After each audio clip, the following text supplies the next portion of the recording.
Mga kapuso, ugaliing dumaan sa mga tamang tawiran ng hindi madisgrasya. Isang binatilyong hindi gumamit ng footbridge ang sugatan ng masagasaan ng motorsiklo. Nakatutok si Victoria Tulad, exclusive. Sugatan ng isang 13 anyos na lalaki matapos masagasaan ng isang nakamotorsiklong pulis sa Samson Road, Caloocan City kagabi. Bigla raw kasing tumawid ang biktima kahit pa may babala na nagsasabing walang tawiran dito na kamamatay. Hindi rin daw niya ginamit ang footbridge.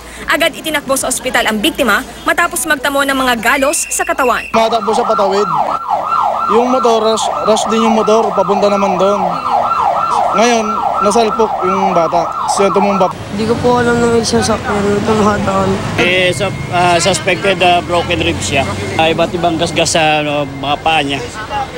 Tatakbo natin sa pinakamalapit na ospital. Depensa naman ng nakasagasang pulis, hindi na niya naiwasan ang biktima sa bilis ng mga pangyayari. Dahan-dahan lang po ako, sir. Ma'am, kaya lang biglang tawid po talaga. Mabilis po takbo niya eh.